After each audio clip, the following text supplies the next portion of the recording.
우리 지난주 에베소서 4장 통해서 교회 하나됨에 대해서 나눴습니다. 성삼위 하나님께서 하나된 교회를 세우셨습니다. 그리고 믿음의 사람들에게는 그 교회의 하나됨을 지켜 나아가라고 말씀해 주셨습니다. 우리가 함께 만나서 교회를 이루는 것은 너와 내가 단지 우리 사이만 만남이 있어서 교회가 되는 것은 아닙니다. 우리 사이에 예수님이 계셔서 우리가 서로 주님을 넘어 상대방을 바라보고 주님 안에서 서로를 만나고 이어지는 것입니다. 우리 사이에 예수님께서 모퉁이 돌이 되어주셔서 우리가 서로 연결되게 하십니다. 여러분은 교회를 이루고 있습니다. 여러분 개인과만 만나서 교회가 되는 것이 아니라 우리 각 사람 사이에 예수님이 계십니다. 그래서 우리는 서로를 볼 때 상대방만 보는 것이 아니라 우리 사이에 계시는 예수님을 통해서 예수님을 넘어서 우리의 형제 자매를 보게 됩니다. 우리가 서로만 볼 때는 허물도 보이고 때로는 약점도 보이고 연약함도 보입니다. 하지만 예수님을 통해서 서로를 바라볼 때 예수님의 사랑이 그 사이에 있고 예수님의 십자가가 우리 사이에 있습니다. 구약의 성전을 지을 때 모퉁이 돌을 기준으로 해서 다듬어진 돌들이 서로 연결되어서 성전이 된 것처럼 오늘 예수님께서 우리의 모퉁이 돌이 되셔서 우리를 다듬어 주시고 우리 한 사람 한 사람을 사이에 예수님을 두고 연결되어서 하나 된 교회로 지어 가십니다. 교회는 처음 이 땅에 태어날 때부터 완성된 것이 아니라 지어져 간다고 했습니다. 변할 수 있는 것이죠. 변화되고 성장하고 한 걸음 한 걸음 바뀌어집니다. 때로는 원하지 않았던 방향이나 그릇된 방향으로 교회가 자라기도 합니다. 연결은 되는데 잘못 연결이 되기도 하고요. 또 그 안에서 서로 흔히 말하는 은혜스럽지 못한 일들도 종종 일어납니다. 종교개혁 이후로부터 자주 사용되는 개신교회의 구호가 있습니다. 초대교회로 돌아가자는 것이죠. 초대교회는 완벽했을까요? 완전했을까요? 초대교회는 물론 우리 신앙의 가장 처음 모습, 원형을 가지고 있습니다. 하지만 초대교회는 그 모습이 완성품이 아니고 이제 지어져 가기 시작하는 가장 첫 단계에 있는 첫 걸음에 있는 교회의 모습이었습니다. 그래서 교회가 지어져 갈 때 고쳐야 되는 부분도 있었고요. 다듬어져야 하는 부분들도 있었습니다. 그래서 사도가 직접 만나서 이런 부분을 조심해야 됩니다라고 교훈하기도 하고 서신서를 쓰기도 하고 또 요한계시록 같은 경우에는 교회마다 잘한 부분 칭찬해주고 잘못한 부분에 대해서 책망하는 말씀들도 주어졌습니다. 잘하고 있는 교회, 이어져 가고 있는 교회, 성장해 가고 있는 에베소 교회를 향해서 그 변화 가운데서 어떻게 변화되어야 하는지, 어디로 자라야 하는지를 에베소서를 기록한 바울이 전했습니다. 그리고 그 에베소서 가운데 그 교회를 향한 기도, 사도가 본인이 기도 가운데 교회가 형성되게 하였던 그 에베소 교회를 향한 간절한 기도를 남기는데요. 그 기도가 바로 오늘 우리가 읽은 본문입니다. 당연히 이 말씀은 에베소 교회뿐만 아니라 오늘 우리 교회에도 해당이 되는 말씀입니다. 에베소는 굉장히 부유한 도시였다고 합니다. 화면에 사진이 나오나요? 예. 바닥이 다 대리석이랍니다. 지금은 코로나 때문에 성지순례나 여행을 거의 못하니까요. 다 예전에 있던 사진들입니다. 좌우로 로마 사람들이 만들어 놓은 열주라고 부르죠. 돌 기둥들이 쭉 서 있어서 에베소 시내를 관통하는 저게 가장 큰 시내 중심 거리였다고 합니다. 그리고 극장 유적도 있는데요. 에베소에는 로마 사람들이 원형 경기장을 많이 만들었는데요. 에베소에는 원형 경기장이 없고 저런 야외 극장이 있답니다. 항공사진인데요. 25,000명 들어간답니다. 그런데 에베소 전체 인구가 3만 명이었대요. 그러니까 도시가 유지되는 데 필요한 필수 인원들을 제외한 모든 사람이 다 모여서 공연을 볼 수 있고 어떤 의견을 나눌 수 있는 그런 공간이 되는 것이죠. 세계 7대 불가사의라는 말 들어보셨나요? 서양 사람들 기준이긴 한데요. 그리스 시인이 만들었다고 하죠. 그 당시까지 있었던 7개의 건축물 중에 이런 걸 정말 어떻게 만들었을까 하는, 그 중에 하나가 바빌론 제국에 있었던 바빌론의 공중정원, 지금은 물론 없습니다만 굉장히 높은 건물을 짓고 그 위에 물을 끌어들여서, 그러니까 어떤 방법으로, 지금처럼 펌프가 있는 것도 아닌데 그 옥상까지 물을 끌어들여서 정원을 만들었는지는 지금도 모른다고 하죠. 바빌론의 공중정원도 있고, 또 지금도 남아있는 이집트에 있는 피라미드도 그 중에 하나입니다. 그런데 그 7가지 건축물 중에 하나가 오늘 우리 읽고 있는 에베소에 있었다고 합니다. 그게 바로 아데미 신전인데요. 아르테미스라고 하죠. 영어권에서는 다이아나라고 하는 여신이 아데미가 됩니다. 그리고 에베소에는 유대인들이 굉장히 많이 살았습니다. 로마 사람들이 유대인들에게 굉장히 큰 특권을 부여해 줬대요. 유대인들이 굉장히 무역이나 장사에 밝았기 때문에 에베소 전체에 경제가 돌아가는데도 유대인들이 없으면 굉장히 어려울 정도로 유대인들이 에베소에서 되게 큰 축을 담당했었습니다. 당연히 유대인들이 모이는 회당도 크게 자리를 잡고 있었습니다. 이런 에베소에 복음이 전해지고 교회가 세워졌습니다. 지금의 터키, 소아시아 지역인데요. 요한계시록에 보면 소아시아 7교회에 보내는 편지가 나타나 있죠. 그 중에 첫 번째가 에베소 교회입니다. 그리고 그 주변에 있는 나머지 6개 교회가 에베소 교회를 중심으로 해서 설립된 교회입니다. 그러니까 에베소 교회는 소아시아 지역에 있는, 요한계시록에 나타나 있는 그 교회들의 뿌리가 되는, 모체가 되는 교회라고 할 수 있습니다. 에베소서에 있는 내용을 바르게 이해하려면 사도행전을 꼭 봐야 됩니다. 사도행전 19장에 바울이 3번째 전도 여행을 에베소로 가서 어떻게 교회가 형성되도록 수고하고 땀 흘렸는지 기록이 남아 있습니다. 사도행전 19장 12절에 심지어 사람들이 바울의 몸에서 손수건이나 앞치마를 가져다가 병든 사람에게 얹으면 그 병이 떠나고 악귀도 나가더라. 바울이 천막 만드는 일을 했잖아요. 그러니까 손수건도 있고 이제 가죽을 만져야 되니까요. 가죽 염색 같은 것도 해야 되니까 앞치마가 당연히 있죠. 그걸 가져다가 아픈 사람 덮어주면 그대로 병이 나았다는 것이죠. 이외에도 바울이 에베소에 있는 동안 큰 사건이 2가지가 일어납니다. 첫 번째는 일명 에베소 문서 소각 사건이라고 부르는데요. 이 당시에 에베소가 경제적으로 정점을 찍고 이제는 다른 도시들의 이 로마 제국의 무역의 주도권을 넘겨주는 단계에 접어들었다고 합니다. 그러니까 서서히 기울어져 가는 거죠.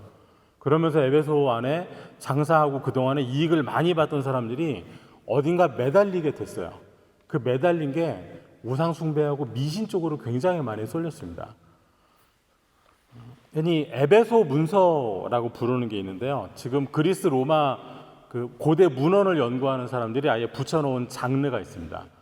우리 서점에 가면 책 종류들이 위에 붙어 있잖아요.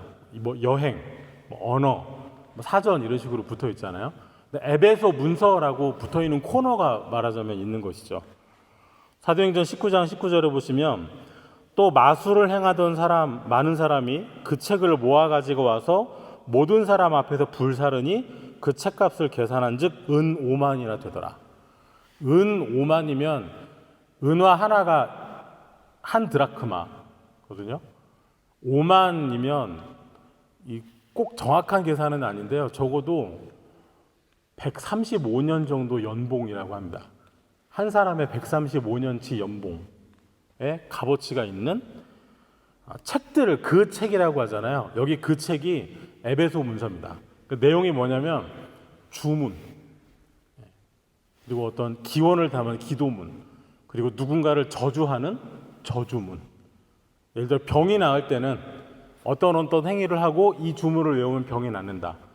이런 내용들을요, 이 아주 작은 종이에 써서 금으로 만든 함에 넣어서 몸에 지니고 다녔다고 그럽니다. 복음이 전파되니까 이게 다 쓸데없는 걸 알게 되는 거예요. 그걸 모아서 시내 광장에 다 모아놓고 불에 태웠는데 그게 다 자그마치 그 값어치가 135년 동안의 연봉의 금액에 해당했다는 것이죠. 두 번째는 소요 사건인데요. 에베소에는 아데미 여신이 신전이 굉장히 컸습니다. 세계 7대 불가사의 중에 하나라고 할 만한, 지금 그리스에 있는 파르테논 신전보다 훨씬 크고 웅장했다고 그래요. 근데 나중에 로마가 기독교화 되면서 그 신전들을 다 무너뜨려 버렸어요. 그래서 지금 아데미 신전은 기둥 하나만 남겨놨습니다. 신전 터만 있고 여기에 아데미 신전이 있었다라는 의미로 기둥 하나만 남겨놨는데요. 사도행전 19장 23절과 24절을 보시면 그때쯤 이 도로 말미암아 적지 않은 소동이 있었으니, 이 소동에 대해서 이야기합니다.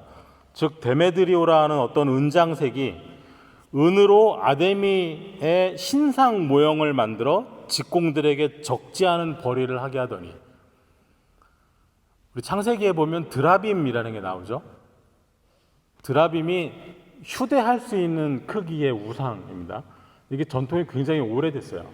그래서 은으로 아데미 여신의 신상 그 모형을 만들어요.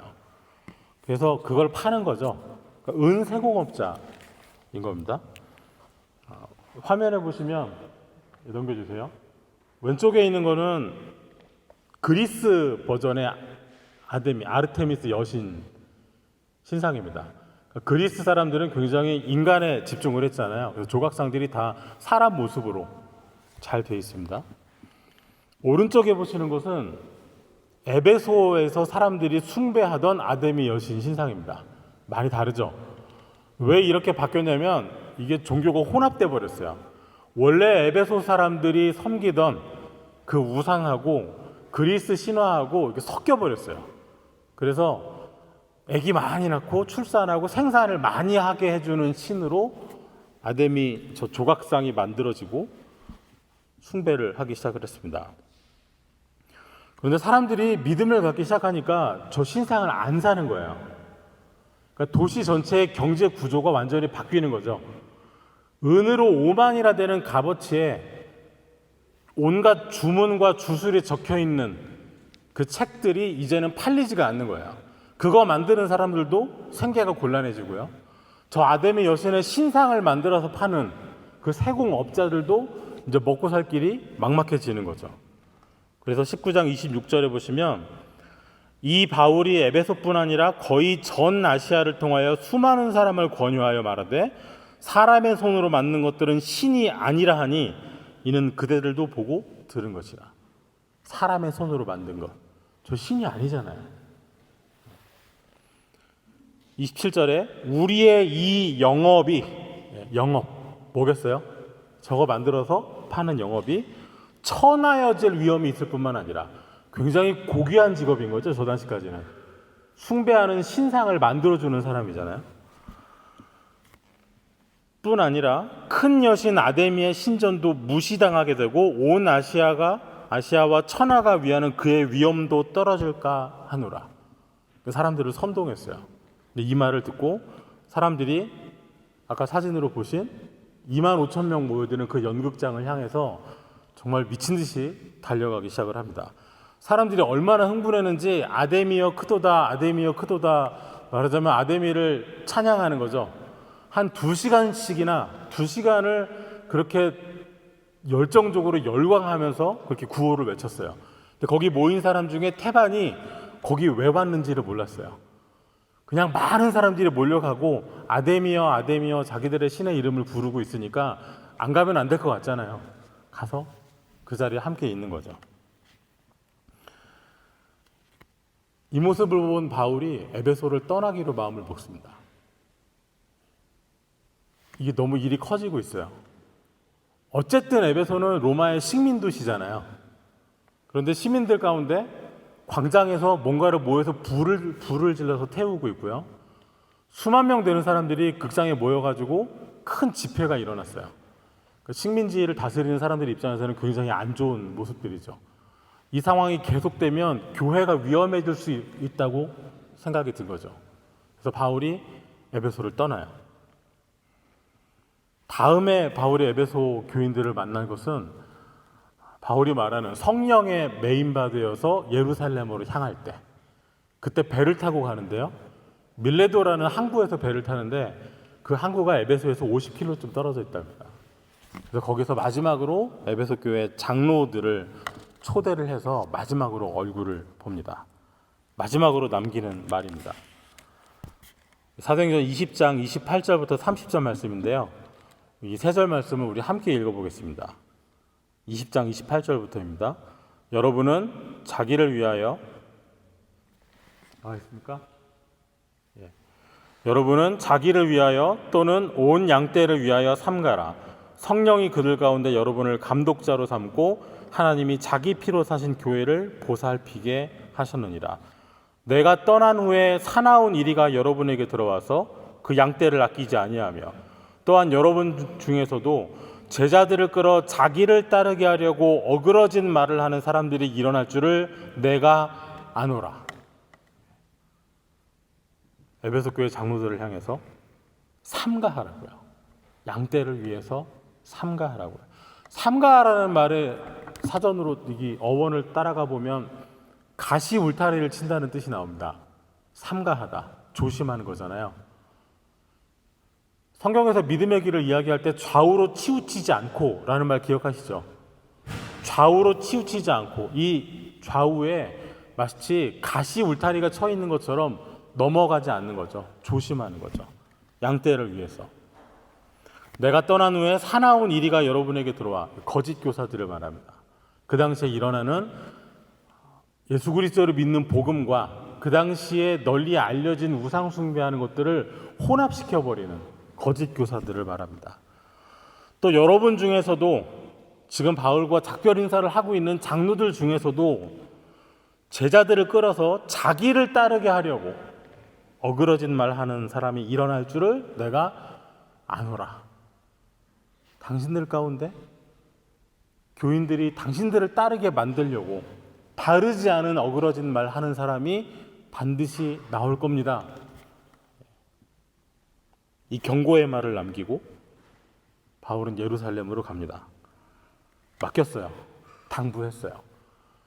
에베소 교회는 이 마지막 부탁의 말을 정말 잘 들었습니다. 초대교회에 여러 가지 이단이 있는데요.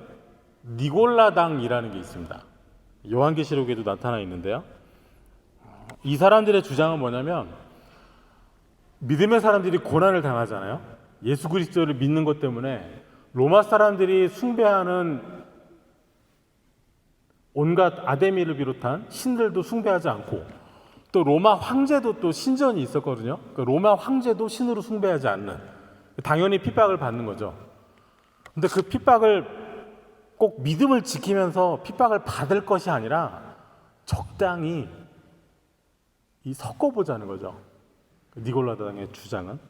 그래서 적당히 타협도 하고 좀 양보할 건 양보하고 서로 받아들이고, 꼭 그렇게 믿음대로 살아서 고난받는 것만이 말하자면 하나님이 기뻐하시는 것이겠느냐. 로마 사람들도 우리가 살아가는 세상에 이 세계가 로마가 지배하고 있으니까 적당히 좀 손을 잡고 살아보자. 그런데 이 주장에 초대교회 교인들이 많이 넘어갔습니다. 뭐 때문에 그랬겠어요? 고난을 면할 수 있어요. 핍박을 안 받을 수 있어요. 당장 이 무역 도시에서 예수 그리스도를 믿는 사람 그러면요, 이 중세 상인들 길드라고 하죠. 그런 조합이 있는 것처럼 예수님 믿는 사람들은 거기에 껴주지를 않는 거예요. 물건을 사고 팔아야 되는데 장사하시는 분들은 똑같이 마트에서 물건 안 사시잖아요. 장사하시는 분들 가는 데가 따로 있잖아요. 도매를 좀 더 싸게. 거기 못 들어가게 하는 거예요. 예수 믿는 사람들은 출입 금지, 거래 금지. 그런 구체적인 손해를 보니까요, 이 니골라당의 유혹에 많이 넘어갔습니다. 그런데 에베소 교회는 이 사람들을 용납하지 않았습니다. 말 그대로 냉정하게 칼을 뽑았어요. 그래서 여기에 대한 평가가 요한계시록에 남아 있습니다. 요한계시록 2장 2절에 내가 내 행위와 수고와 내 인내를 알고 또 악한 자들을 용납하지 아니한 것과 자칭 사도라 하되 아닌 자들을 시험하여 그의 거짓된 것을 내가 드러낸 것과 2장 6절에는 오직 내게 이것이 있으니 내가 니골라당의 행위를 미워하는도다. 나도 이것을 미워하노라. 잘했어요. 정말 잘했어요. 자칭 사도로 하는 사람들, 하지만 사도가 아닌 사람들, 그 사람들의 거짓된 것을 다 낱낱이 교회 안에서 시험해서 다 드러냈습니다. 복음을 왜곡하는 사람들을 다 분별해냈어요. 니골라당의 가르침을 교회에서 몰아냈습니다. 적당히 타협하고 고난받지 말고 우리 다 같이 살아남자고 하는 사람들 아니라고 배척했습니다. 대신에 여전히 고난을 받았겠죠. 여전히 핍박을 받았겠죠. 그런데 문제도 있었습니다. 요한계시록 2장 4절에 그러나 너를 책망할 것이 있나니 너의 처음 사랑을 버렸노라. 처음에 교회 안에 있었던 사랑이 이제는 찾아보기가 어렵게 됐어요. 어쩌다 교회가 사랑을 잃어버리게 됐을까요? 교회 안에 들어온 거짓 사도들을 분별해야 되잖아요. 그 사람들의 말을 따져보고 시비를 가려보고 냉정해야 되잖아요. 거짓을 밝혀내야 되잖아요. 바울이 예고한 대로 교회 외부로부터 교회 안으로 들어온 사나운 이리들이라고 말하는 이 니골라당의 가르침을, 이 거짓 교사들의 가르침을 하나하나 분석하고 분별하고 성경과 대조하고 따져보고 밝혀냈습니다. 영적인 싸움을 벌였어요. 교회 안에서도 심지어 내부에서도 사람들의 무리를 자기 사람으로 만들기 위해서 어그러진 말하는 사람들의 그 말이나 주장이 성경적이지 않다는 것을 드러내야 되잖아요. 이 기간을 거치면서 교회가 사랑을 잃어버리게 됐어요. 쉽게 말하면 청문회잖아요. 교회 안에서 모이면 매일같이 청문회 한다고 생각해 보세요. 어느 집사님 지난주에 나눔할 때 이런 얘기했는데 이게 과연 옳습니까? 뭐 합니까? 요즘에 이런 이야기가 우리 교회 안에 있는데 이런 가르침이 있는데 이게 과연 성경대로 합당하고 맞는 것입니까? 진리로 한번 따져봅시다. 매일같이 그러고 있는 거예요. 교회 안에 서서히 사랑이 없어지기 시작했습니다. 차가운 논리가 있고 누가 옳고 그르냐, 진리에 대한 분별은 있는데 형제에 대한 사랑과 서로를 용납해주는 모습들이 사라지기 시작합니다. 형제에 대한 사랑이 없이 주님에 대한 사랑도 온전하게 남기가 어렵습니다. 교리적으로는 완벽해요. 그런데 너무 차가워요. 진리는 있는데 온기가 없어요. 바로 이런 과정을 겪고 있는, 한참 이런 분별과 시비를 가리는 진리 싸움을 하고 있는 에베소 교회를 향해서 오늘 보내는 편지, 기도의 제목이 우리 읽은 본문입니다. 이 과정 속에 있는 교회를 위해서 무엇을 기도했을까요? 첫째는 속사람의 강건함입니다. 3장 16절에 그의 영광의 풍성함을 따라 그의 성령으로 말미암아 너희 속사람을 능력으로 강건하게 하시오며. 속사람. 바울은 로마서에서도 속사람에 대한 이야기를 했었습니다. 그때 바울은 말하기를 구원받은 예수님을 믿고 있는 내가 내 속사람으로는 하나님의 법을 즐거워한대요. 그런데 속사람은 그러한데 또 다른 한 법이 있어서 이 싸움의 본인이 진다는 거죠. 로마서 7장 22절에 내 속사람으로는 하나님의 법을 즐거워하되 내 지체 속에서 한 다른 법이 내 마음의 법과 싸워 내 지체 속에 있는 죄의 법으로 나를 사로잡는 것을 보는도다. 내 마음으로는, 내 속사람, 거듭난 내 속사람으로는 예수님 말씀이 좋은데, 주님 뜻 따르고 싶은데 지는 거예요. 신앙의 내적인 갈등 가운데 자꾸 넘어지는 거예요. 그래서 결국 바울이 말하는 것이 성령의 말할 수 없는 탄식이 아니고서는 우리 스스로의 힘으로는 안 되고 성령께서 우리를 붙잡아 주셔야 할 수 있다.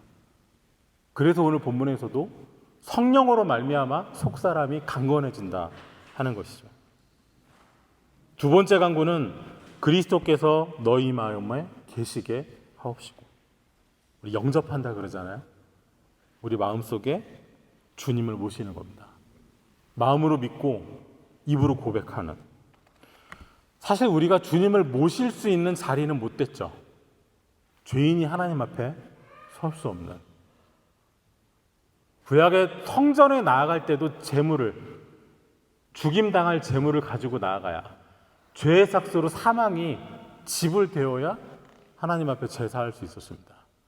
예수님께서 우리의 모든 죄를 대신 지고 죽으시는 하나님의 어린 양이 되셔서 죽으심으로 우리는 그 예수님의 죽으심과 부활을 믿는 믿음으로 의롭다 여김 받아서 하나님 앞에 서게 됐고, 이제는 우리를 성전 삼고 성령께서 계시고 여러분들 속에 예수님께서 머물러 계십니다.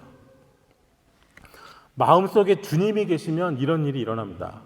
3장 17절에 있는 대로 믿음으로 말미암아 그리스도께서 너희 마음에 계시게 하시옵고 너희가 사랑 가운데서 뿌리가 박히고 터가 굳어져서. 뿌리가 박히고 터가 굳어진다는 말씀은요, 예수님 말씀하신 비유 가운데 씨 뿌리는 비유에, 그리고 시편에 있는 대로 시냇가에 심은 나무와 같은.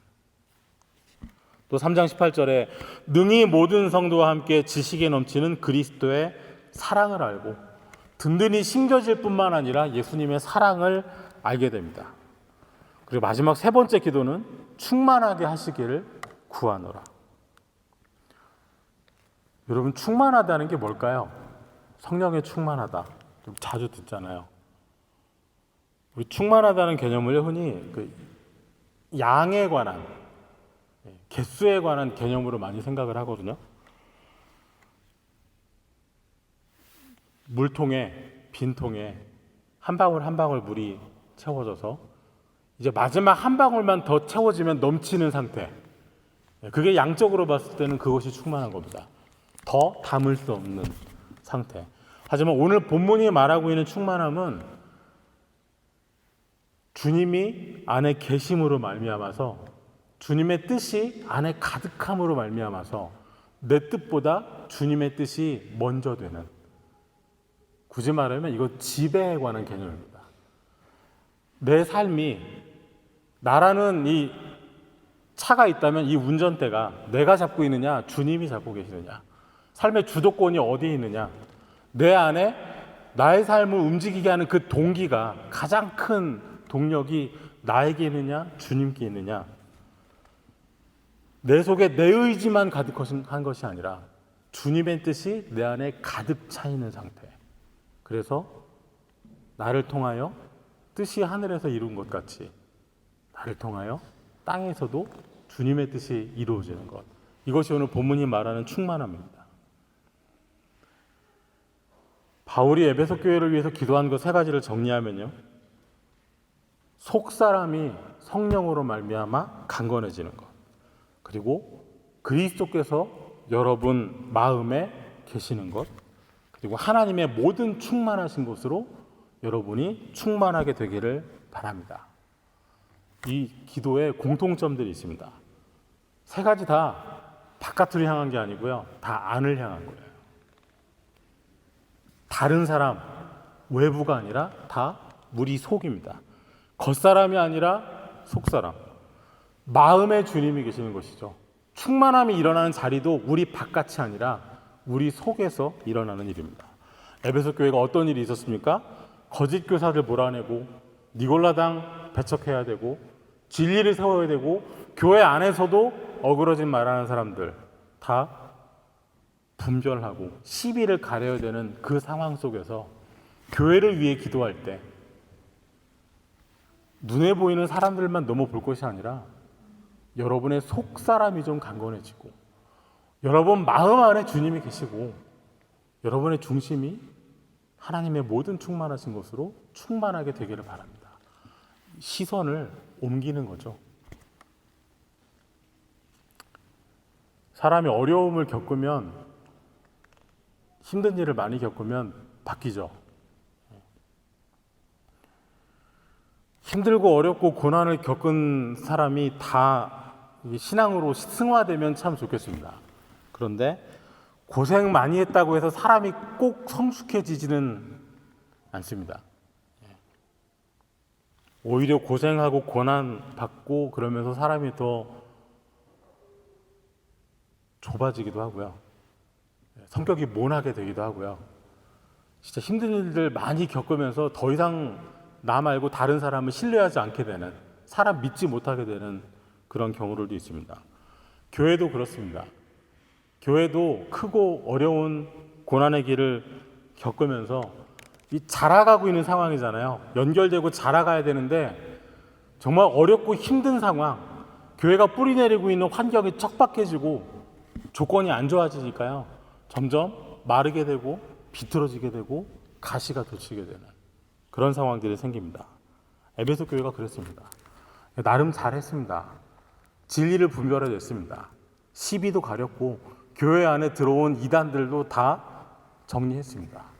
그런데 그 과정을 겪다 보니까 서로 챙겨주고 용납해주는 사랑이 없어져 버렸습니다. 말씀을 칼에 많이 비유합니다.